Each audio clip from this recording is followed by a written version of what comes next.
Voilà, bonsoir. Merci à toutes et tous d'être en ligne en dépit de ces aléas. Nous avons le plaisir de recevoir quatre intervenants ce soir à qui je vais assez rapidement passer la parole. Dans le cadre de l'exposition Quoi de neuf Pussy Hat que le musée historique de Lausanne a mis sur pied depuis déjà le printemps, février-mars, dès l'ouverture des musées jusqu'à la fin du mois de juin, avec le soutien du Bureau de l'égalité entre les femmes et les hommes du canton de Vaud, que le musée historique remercie pour son soutien. Nous vous invitons vivement à poser quelques questions sur le lien que vous avez en slido sur votre écran. N'hésitez pas, il y aura un moment de questions auquel on tient beaucoup en fin de présentation, en fin de table ronde, pour compléter ce qui aura été évoqué. Qui sont nos deux intervenants?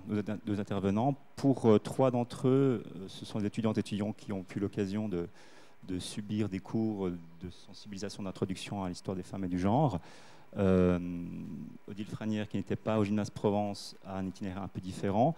Tout ça pour dire que l'école, certes, peut être une manière d'entrer en sensibilisation à cette thématique, comme peuvent être des matières d'entrée les mobilisations de masse liées à la grève des femmes, liées au mouvement #MeToo, liées à la marche, à la grève des femmes en Suisse, mais probablement aussi d'autres portes d'entrée sont ouvertes. Et c'est peut-être par ça que je vais vous proposer de commencer. Donc, qui êtes-vous rapidement? Comment est-ce que vous êtes entré dans cette sensibilisation à la thématique des rapports sociaux de sexe?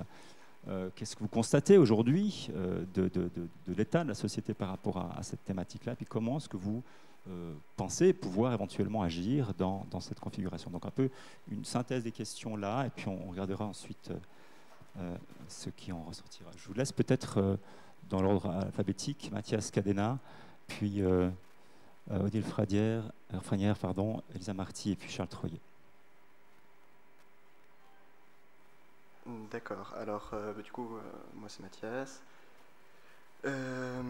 J'ai 19 ans et puis pour synthétiser un peu mon parcours, comment est-ce que ça m'a mené ici, je viens d'une famille où c'est vrai que j'ai mon éducation qui a apporté beaucoup de sensibilité aux thématiques de genre. Je peux dire aussi sans faire du misérabilisme que j'ai été élevé en grande partie par une mère seule dans un milieu très rural, masculiniste. Donc c'est vrai que j'ai pu être sensibilisé parfois très tôt à des différences qu'on mettait entre les genres. Et voilà, ça m'a permis de vite aussi intégrer certaines idées, d'avoir une curiosité vis-à-vis du monde qu'on me présentait. Et suite notamment aux événements de la grève du climat, c'est vrai que ça m'a permis pour ma part de me politiser non plus seulement dans ma tête, mais aussi dans les actes et de découvrir des possibilités d'action. Ça, c'était vraiment une porte d'entrée, je pense, dans le militantisme. Pour parler d'un bilan de la société que je pourrais faire, maintenant c'est vrai que je n'ai pas un bilan très optimiste. Je considère d'ailleurs qu'il est assez pertinent d'être très exigeant, surtout quand ça touche à ces thématiques.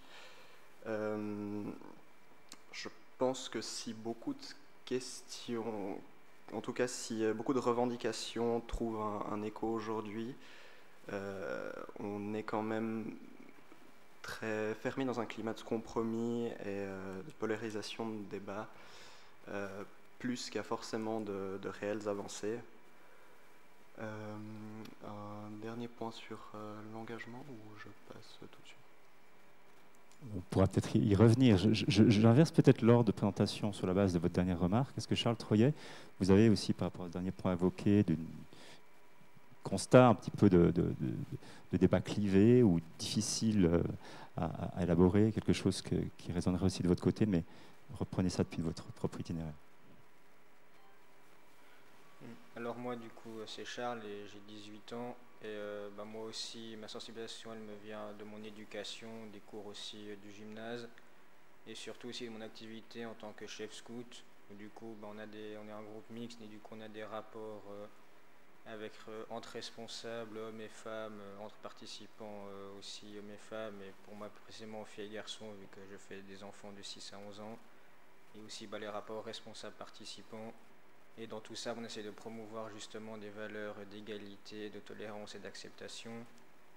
Et c'est vrai que par rapport à ce qu'a dit Mathias sur le constat dans la société, c'est vrai que je trouve aussi que souvent il y a un peu une atmosphère de conflit avec, pour schématiser d'un côté l'équipe des femmes et l'équipe des hommes, et que les deux essayent de s'affronter pour garder leurs privilèges et grignoter ceux de l'adversaire. Et c'est vrai que moi je trouve que c'est justement un peu dommage et que ça n'aide pas à avancer et que c'est assez problématique. Et c'est à mon avis pour ça qu'il serait important justement d'avoir des discussions, mais de véritables discussions, et pas une sorte de combat où on s'affronte pour ses privilèges et ses droits et ses devoirs. Merci. Donc un constat peut-être qui va mener à un débat, je pense. Est-ce que, mesdemoiselles, vous voulez réagir? Peut-être Odile Franière, puis Elisa Marty. Du coup, bonsoir, moi c'est Odile, j'ai 19 ans. Comme je disais précédemment, ma sensibilisation, elle est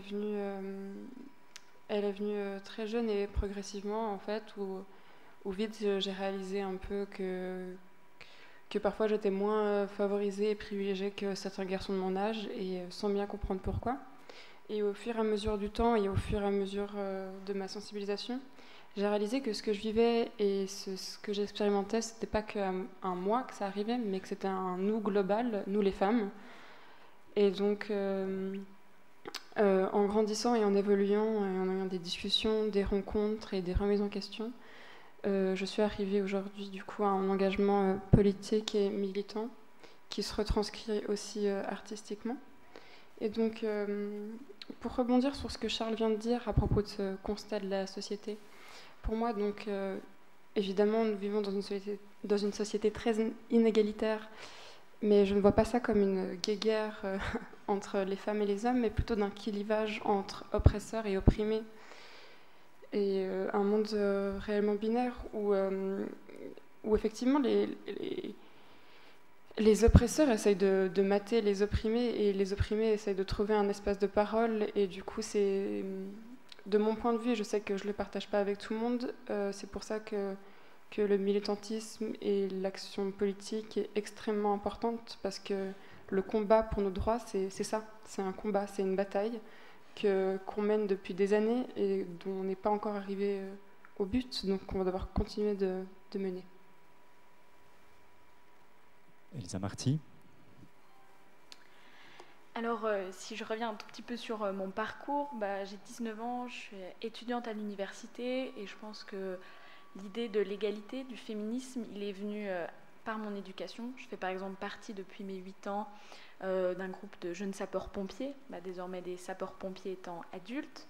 Je me suis rapidement tournée vers des lectures classiques comme Simone Weil ou Mona Chollet.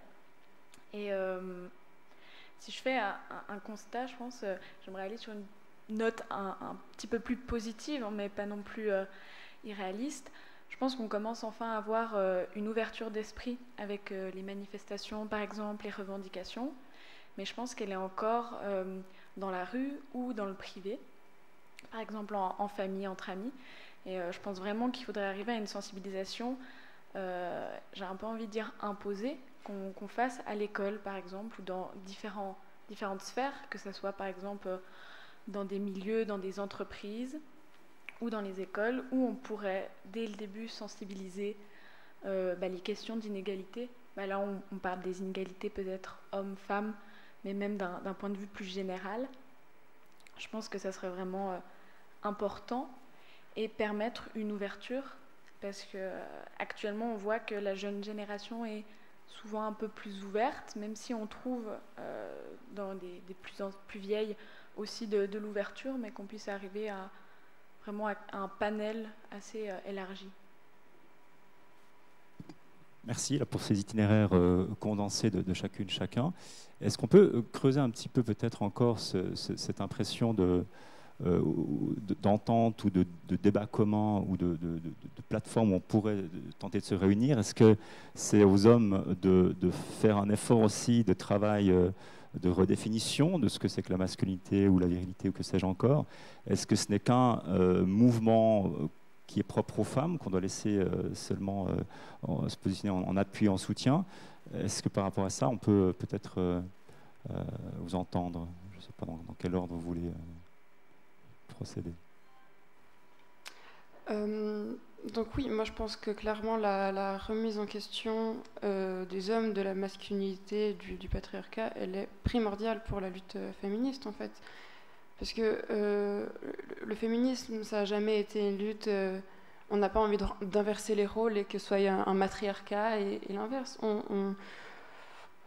On a envie et on mérite et on a le droit à l'égalité. Donc c'est évident qu'en fait, le truc c'est que ce que beaucoup ne réalisent pas, c'est que le patriarcat est extrêmement néfaste pour les femmes, évidemment, mais il l'est aussi pour les hommes, avec énormément de pression sur les genres,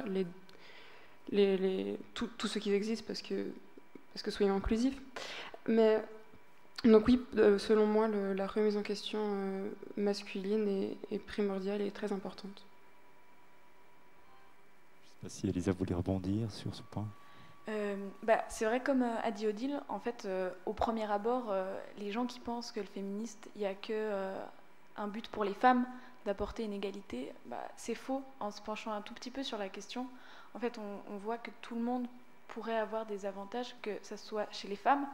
Alors on pourrait comme ça au premier abord penser à un salaire égal, mais si on se penche sur la question des hommes, comme elle a dit, il y a énormément de pression sociale, l'homme viril, fort, ou sur des questions par exemple de paternité, pourquoi l'homme ne pourrait pas profiter aussi de l'enfant qui vient de naître et avoir droit à un congé, mais c'est des choses qu'on peut réussir à avoir en luttant pour l'égalité homme-femme et pas simplement pour que les femmes trouvent des privilèges. Mathias Cadena ou Charles Troyet sur ce point, je ne sais pas si d'autres interventions. Oui, moi je suis absolument d'accord sur ce qui a été dit. C'est très important, effectivement, du point de vue des hommes, de remettre en question aussi les modèles virils et de se questionner par rapport à toute cette pression sur pourquoi est-ce qu'on pense telle ou telle chose, de manière générale, réduire nos interactions entre hommes à ce que j'appellerais des discussions de vestiaire de foot. Cela dit, c'est à mon sens pas pour autant aux hommes d'organiser une lutte féministe. Merci. Charles Troyet.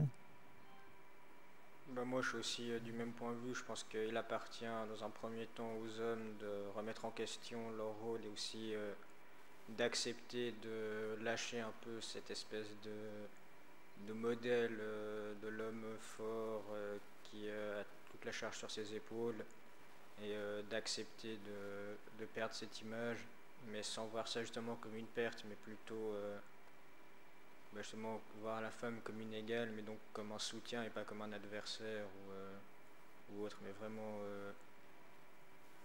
comme justement une sorte de partage et surtout justement de complémentarité entre les deux. Est-ce que vous avez l'impression que ce que vous dites là, les unes comme les autres, c'est quelque chose qui est partagé par une majorité ou c'est quelque chose qui reste marginal? Un travail à mener là autour? Est-ce que il y a un levier là, selon vous, qui paraît efficace, porteur à terme? Celui qui a pu en premier regagner. Je recommence. Non, pour moi, c'est de loin pas quelque chose partagé par toutes. Maintenant, avec les réseaux sociaux, j'ai l'impression qu'il y a un peu ce vocabulaire militant qui commence à devenir un petit peu plus perméable à tout le monde, quoi. Donc on parle beaucoup de masculinité toxique actuellement, si on est un petit peu alerte à ces problématiques. Et je pense que c'est quelque chose qui est extrêmement présent encore aujourd'hui et qu'il faut vraiment déconstruire, parce que pour moi c'est néfaste pour tout le monde. Donc Donc non, je ne pense pas que c'est quelque chose d'acquis et d'admis par toutes. Elsa Marty. Alors, comme dit Odile, je ne pense pas que c'est acquis. Après, personnellement, si je regarde dans mon cercle, la plupart des gens, ou même ailleurs que je connais, que je côtoie, sont vraiment pour une égalité et justement se poser encore la question de pourquoi une femme ne peut pas gagner autant, pourquoi elle ne peut pas faire ça. Mais il y a une peur, en fait, du terme, ou du militantisme, je pense. Il y a cette peur de passer pour un extrême et d'utiliser, par exemple, le mot féministe, féminisme. Ça fait peur. Et je pense que c'est en partie à cause de ce qu'on peut revoir dans les médias, qui sont parfois très centrés que sur les extrêmes ou sur les déviances plutôt négatives du militantisme. Et du coup, ce mot fait peur et beaucoup de gens, je pense, le disent pas. Donc, il ne faut pas le clamer haut et fort. Oui, je suis pour cette égalité, oui, je suis féministe. Et je pense que, ouais, il y a ce problème-là, cette peur un peu de la langue et d'exprimer qu'on est pour une égalité.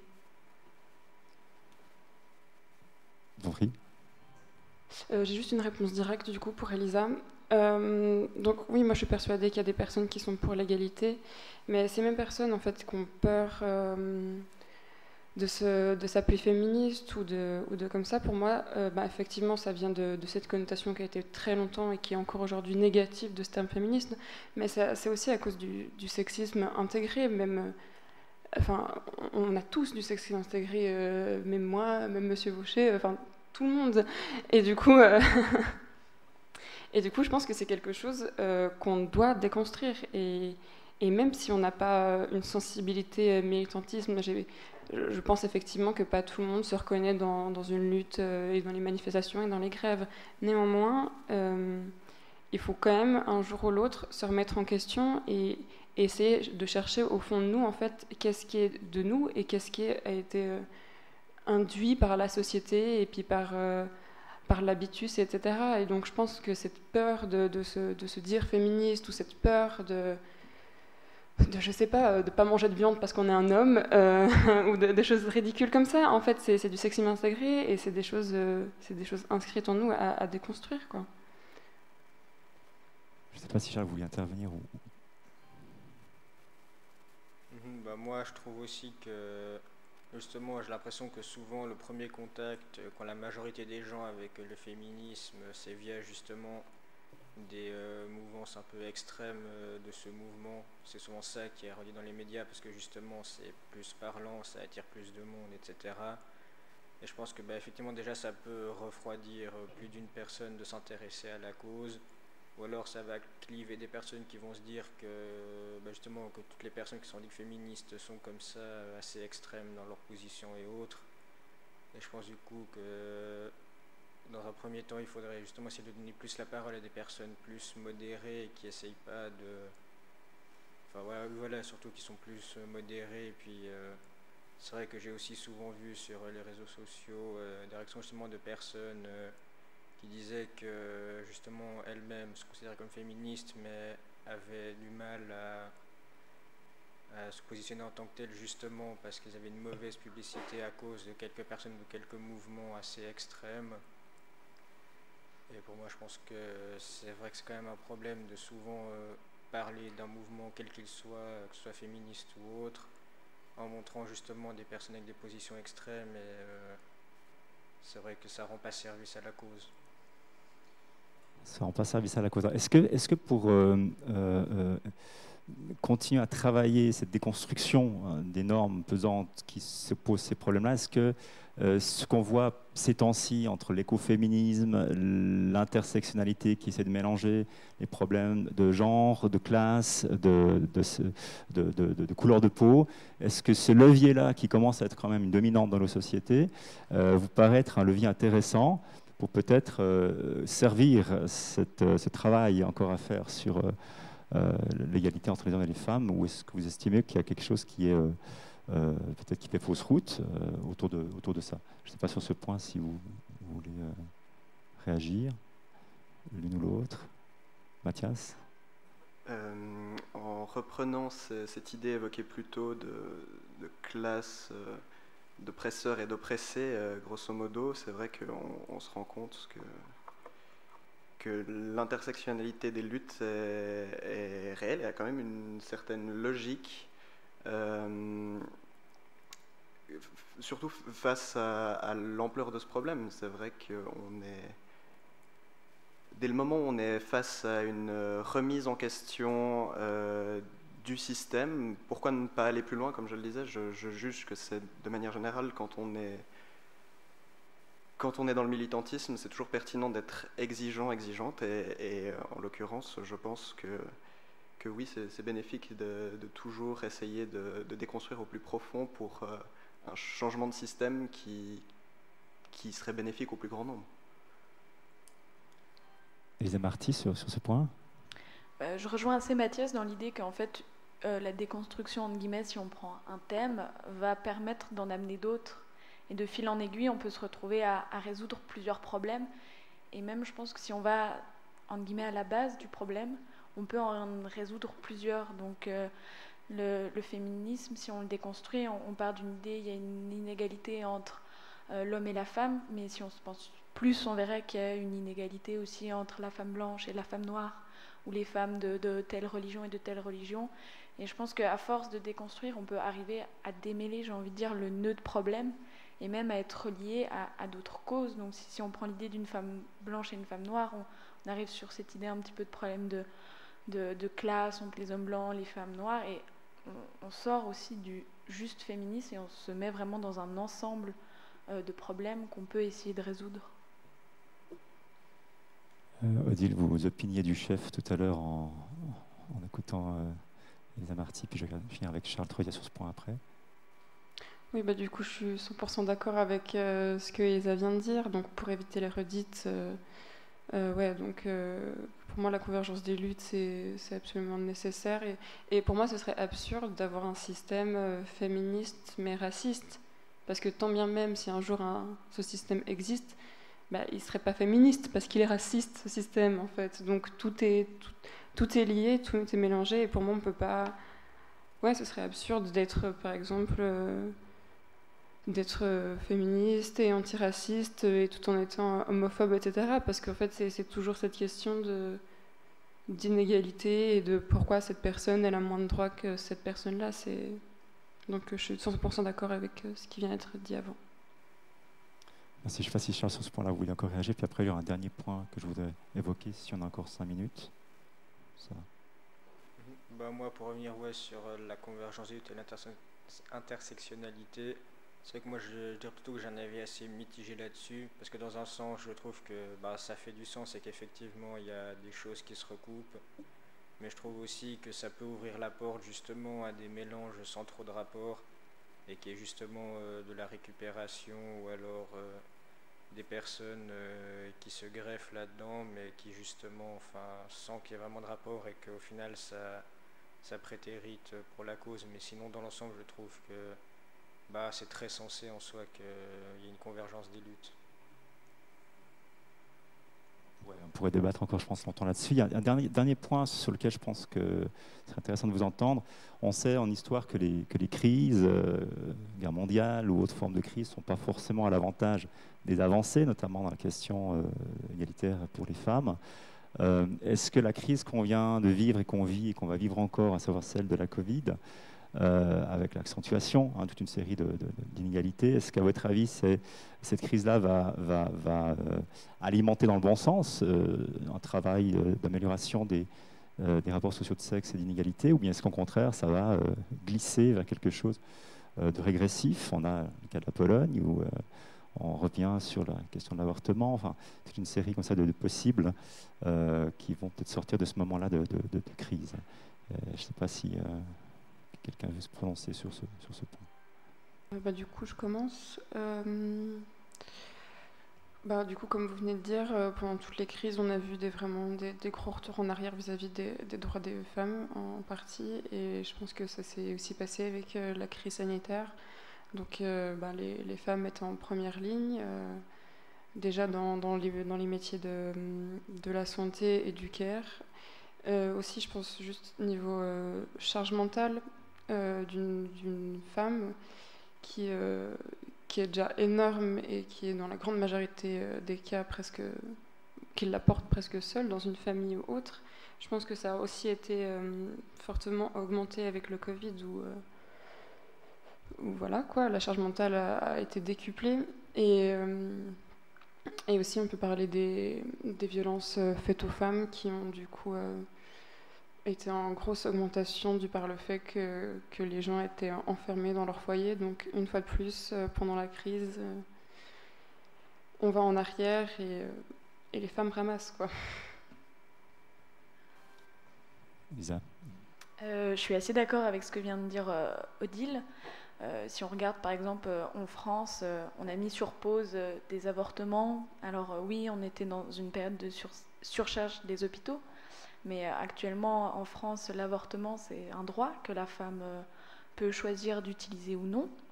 Et de dire on met sur pause, ça a créé énormément de débats parce que c'est dire qu'on va forcer une femme à garder l'enfant qu'elle avait décidé de ne pas garder. Mais pourquoi imposer ça? Pourquoi doit-elle subir ça? Je pense que c'est un problème. Et d'un autre côté, peut-être un peu plus positif, j'ai envie de dire, sur cette crise, énormément d'hommes se sont retrouvés, je pense, à la maison et j'espère du moins qu'une certaine partie ont pu se rendre compte de qu'est-ce que c'est d'être à la maison, de s'occuper des enfants, de faire à manger, faire le ménage. Et j'espère qu'ils ont eu une prise de conscience en se disant c'est pas juste être à la maison, mais c'est une véritable charge, c'est une véritable occupation en fait de tenir un foyer, de s'occuper des enfants, etc. Rien qu'avec l'idée que y a eu l'école à la maison, donc peut-être que des hommes qui ont plus l'habitude de travailler ont dû se pencher sur faut aider les enfants pour faire leurs devoirs, faut aider pour la cuisine ou autre. Mathias ou Charles pour compléter. Moi je partage aussi l'avis d'Elisa. Je pense que ça a pu vraiment permettre principalement à des hommes de voir justement la réalité de la tenue d'un ménage et d'une maison et d'une famille. Et à mon avis justement c'est aussi ça a pu ouvrir les yeux peut-être à certaines personnes, certains hommes principalement qui ont pu voir les tâches que ça représentait, qui peut-être ça les pousse après à plus s'impliquer, ou en tout cas ça les rend attentifs à ces questions-là. Et à mon avis, même si d'un côté il y a aussi les points négatifs qui ont été pas mal augmentés, notamment les violences conjugales, je pense qu'il y a aussi ce point-là qui peut le contrebalancer en partie. Merci Mathias pour conclure sur cet aspect-là. Oui, donc pour conclure, moi je suis tout à fait d'accord. Effectivement, faut un peu éviter ce biais historien de voir l'histoire comme une constante évolution, ce qui est aussi des retours en arrière. La crise qu'on traverse encore maintenant a effectivement eu beaucoup d'effets assez néfastes. Je peux même parler à ce moment-là des effets plus forts des vaccins qui sont censés être l'instrument de sauvetage par rapport à cette crise sur les femmes, notamment quand on parle de thrombose ou alors de dérèglement de règles. C'est vrai que c'est aussi un exemple parlant. Ce qui est censé nous sauver, en fait, était principalement... c'est de nouveau les femmes qui cassent, d'une certaine manière. Et il est vrai qu'au niveau des études pharmaceutiques, c'est toujours plus facile de baser ses résultats sur des hommes, parce qu'au niveau hormonal, c'est moins compliqué. Et c'est un biais, ça fait partie des nombreux biais sociétaux dont on voit des conséquences maintenant, et je trouve cet exemple assez parlant. Avant peut-être de passer à d'éventuelles questions, je ne sais pas s'il y en a qui ont été centralisées, le mot non pas de la fin, sur la partie questions ensuite, mais comment est-ce que vous voyez la suite de votre point de vue, sachant un petit peu les perspectives de sortie de crise qui sont les nôtres, optimisme, pas optimisme, sur quel levier principal peut-être vous comptez agir pour peut-être mettre en perspective. Et pour conclure. Si je prends d'un point de vue plus général ou personnel aussi, dans mon avenir professionnel où j'ai vraiment envie de continuer j'ai envie de dire, cette bataille, de promouvoir cette égalité, que ça soit dans un milieu, ou de sensibiliser, ou peut-être vraiment avoir une orientation sur promouvoir l'égalité entre tous. Et je pense aussi qu'on a un travail à faire sur ce qui est au niveau scolaire, parce que l'école, c'est obligatoire, en tout cas en Suisse, et ça serait un moyen de pouvoir introduire le sujet. Et l'école, ou je pense le gymnase, ou même les études supérieures sont aussi faites pour nous permettre de nous remettre en question et de lancer le débat, parce qu'on commence à l'école, mais le débat peut être lancé ensuite lors des pauses, lors de la récré, en famille, lors de réunions entre amis. Et c'est ça, je pense, qui permet au final une véritable sensibilisation et adhérence à la cause.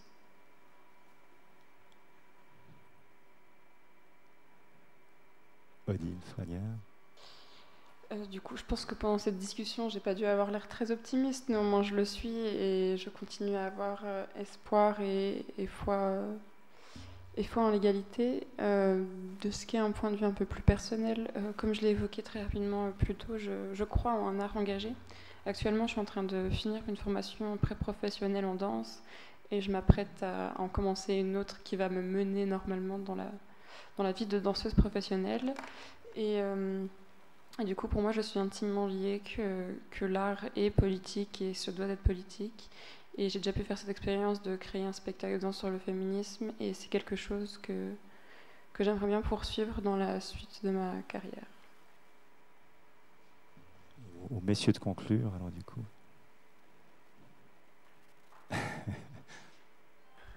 Oui, pour une brève conclusion, je pense aussi être malgré tout assez optimiste. Pour ma part, voilà, je vais continuer toujours essayer de m'engager, de me déconstruire encore plus.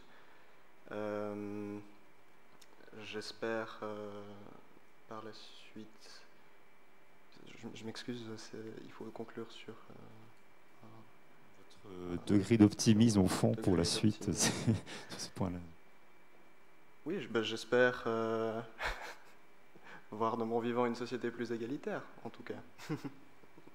C'est une révolution qui prend du temps. Charles Troyer. Moi, c'est vrai que j'ai aussi globalement un avis assez optimiste. Et je pense surtout, de mon point de vue, que c'est justement que ce soit à nous, aux adultes, justement, de faire la démarche auprès des plus jeunes, de leur montrer justement qu'on peut avoir des rôles égalitaires, et que justement de déconstruire un peu ces vieux modèles qu'on a un peu en tête de l'homme chef de famille et la femme plutôt en retrait. Et justement c'est via, pour moi, le scoutisme, de manière générale aussi, l'art comme la danse ou la musique, de promouvoir ces valeurs, et que si tout le monde justement fait cet effort déjà par rapport à soi-même, de justement prendre conscience de ces questions, d'y réfléchir, de se positionner, ensuite de transmettre des valeurs plus loin, à mon avis, on peut faire changer les choses et on peut espérer qu'un jour les tendances vont s'inverser et qu'on vivra peut-être dans une société égalitaire. Il y a donc du travail. Merci beaucoup à vos diverses interventions. Je ne sais pas si on peut articuler sur des questions qui viendraient ou bien du public ou bien des internautes, si question il y a eu, pour les minutes restantes, un quart d'heure peut-être. Oui, alors une première question. Vous parliez tout à l'heure d'intégrer les hommes dans la lutte féministe, mais est-ce que c'est pas finalement une façon à nouveau de prendre ou de monopoliser la parole au détriment des femmes ?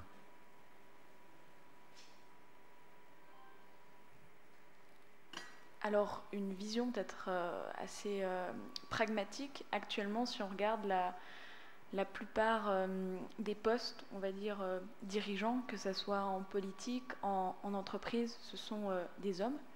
Et je pense qu'on a besoin d'eux afin de pouvoir intégrer des femmes à ces hauts postes aussi, si on prend vraiment dans une idée de hiérarchie au travail.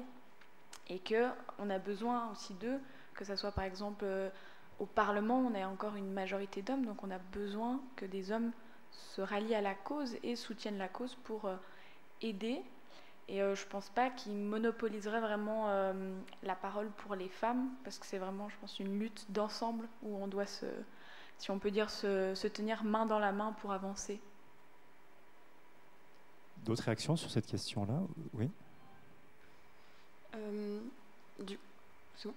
Oui. Du coup, moi, oui, moi, je suis assez d'accord quand même. Faut rester un peu prudent avec la place qu'on donne et qu'on laisse aux hommes de s'approprier dans la lutte féministe. Pour prendre un exemple très concret, à la grève des femmes de 2019, on avait demandé aux hommes de rester en fin de cortège pour qu'une fois, en manifestation, toutes les images qui bombardent les médias, ce soit vraiment un rang de femmes qui soient fortes. Et donc, je pense que c'est très symbolique, en fait, de ça, quoi.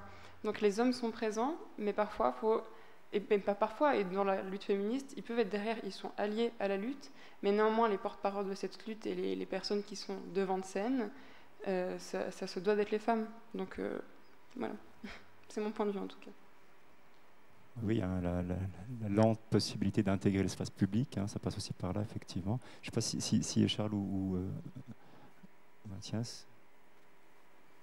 Moi, je pense aussi qu'il est possible que des hommes s'intègrent dans la lutte féministe, mais que justement, ils soient prêts à se mettre en retrait, mais sans pour autant être complètement cachés ou invisibilisés.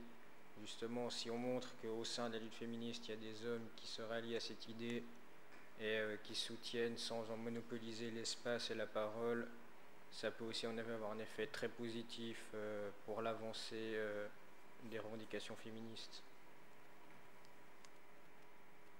Volontiers, Mathias. Oui, alors moi je suis en accord total avec ce que dit la pu partager. Et puis je pense effectivement, pour rebondir un peu sur ce qui vient de se dire, que c'est aussi extrêmement important comme justement de se déconstruire et d'être conscient de la place qu'on peut prendre, et justement de cette place parfois qu'on prend au détriment des femmes, même lorsque on se veut allier de ces luttes. Ça, il faut en être conscient.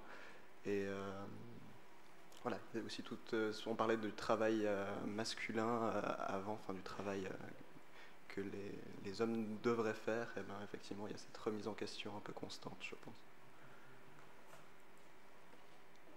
Merci. Je ne sais pas si d'autres questions. Une autre question. Il y a depuis un certain temps des mouvements qui se réclament du masculinisme et qui considèrent notamment que les femmes, entre guillemets, vont trop loin. Y êtes-vous confronté dans vos différents ancrages ou interactions sociales? Odile sourit. C'est drôle, je viens de faire tout un travail là-dessus. Donc sur la montée du masculinisme au Canada, qui s'est traduit du coup en la tuerie de à l'école polytechnique le 6 décembre 1889, où en fait un jeune homme masculiniste a débarqué dans cette école et a décidé de tirer sur le plus de femmes possible. Donc c'est vrai que je suis j'ai un peu du travail là-dessus, donc je sais un peu de quoi je parle. Et donc c'est vrai qu'en fait, dans les années 60-70, quand il y a eu cette montée du féminisme avec mai 68 entre autres, il y a eu en fait comme réponse cette montée du masculinisme où du coup c'est cet anti-féminisme vraiment très présent et qui est malheureusement encore aujourd'hui présent. Donc il y a cette communauté très présente sur les réseaux sociaux et sur Internet qui s'appelle les incels. Donc c'est ces célibataires volontaires qui vont du coup, dans le meilleur des cas, juste avoir des propos très violents à l'égard des femmes sur les réseaux sociaux, et dans les pires des cas, passer à l'acte.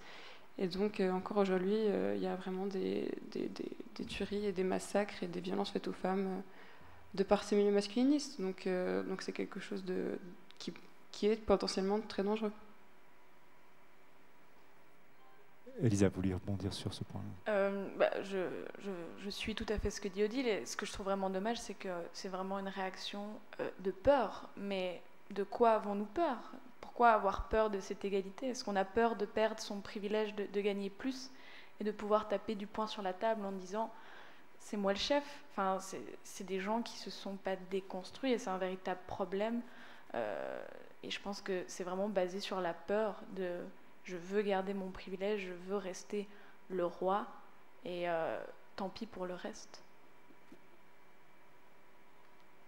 Mathias ou Charles, je ne sais pas si vous vouliez... Moi, je suis du même avis qu'Elisa. À mon avis, c'est justement le problème avec des personnes qui voient cette lutte comme un conflit et qui justement veulent vraiment s'accrocher à ce qu'elles considèrent comme leur privilège ou comme leur rôle ou leur position et qui justement par conséquent vont avoir des réactions violentes, que ce soit ou dans les propos ou pire dans les actes. Et à mon avis, c'est ce qui est problématique, c'est que c'est des mouvements qui justement se représentent ça comme une lutte et du coup agissent comme justement des personnes qui se battent pour quelque chose, alors que justement il faudrait qu'elles puissent prendre conscience qu'elles ne vont pas forcément y perdre quelque chose et qu'au contraire elles pourraient même y gagner plus qu'en adoptant leur comportement qui est des actes violents ou des propos violents. Mathias?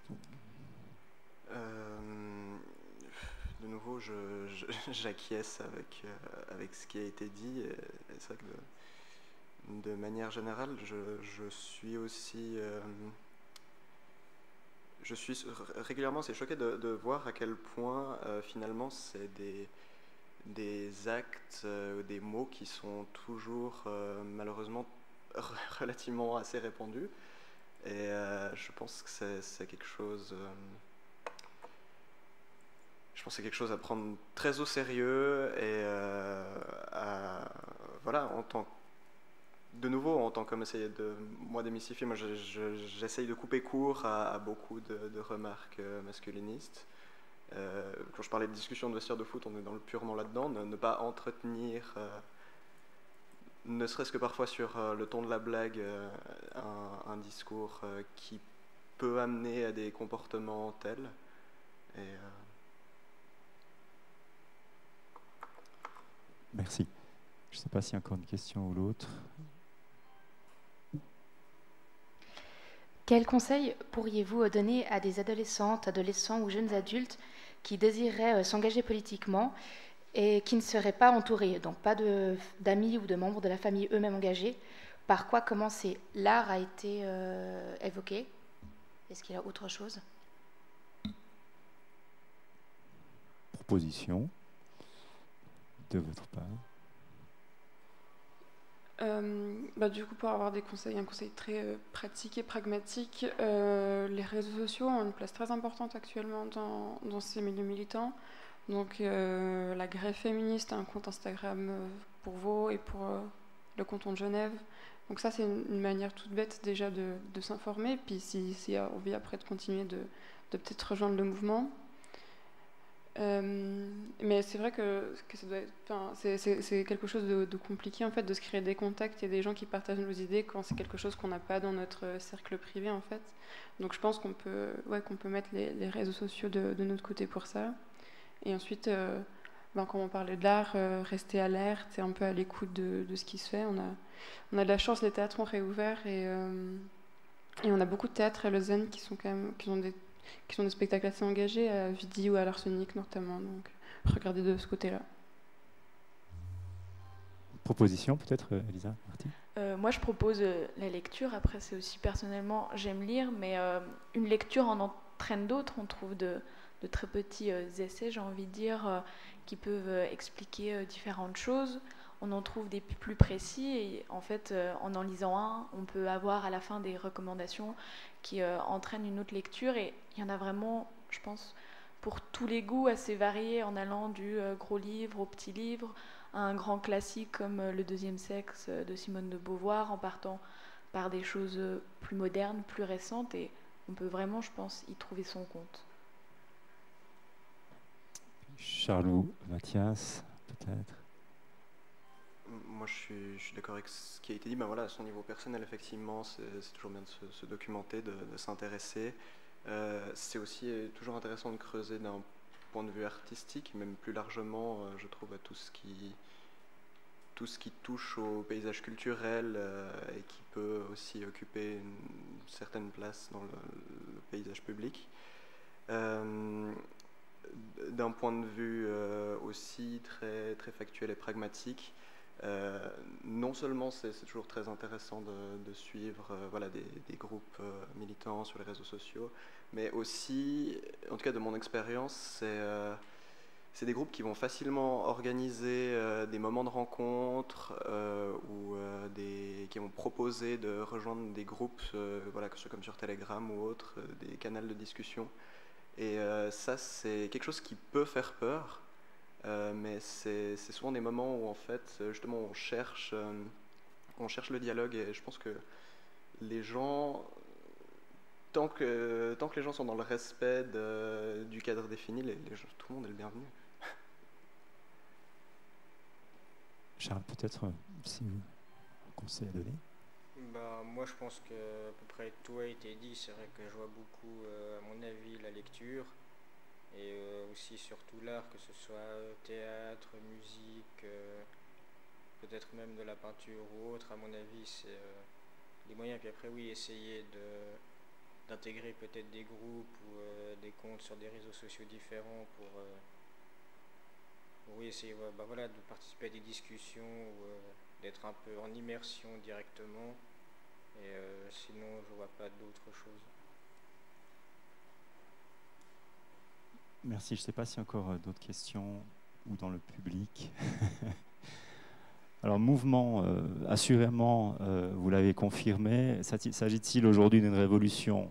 Je ne sais pas. Si elle aboutit, ce sera peut-être la plus grande révolution de l'histoire de l'humanité à terme, mais vous avez l'air de dire qu'il faudra encore un petit peu de travail et de temps pour aboutir. Merci à vous quatre de vos diverses interventions. Merci au Musée historique d'avoir permis cette parole jeune, parole plurielle.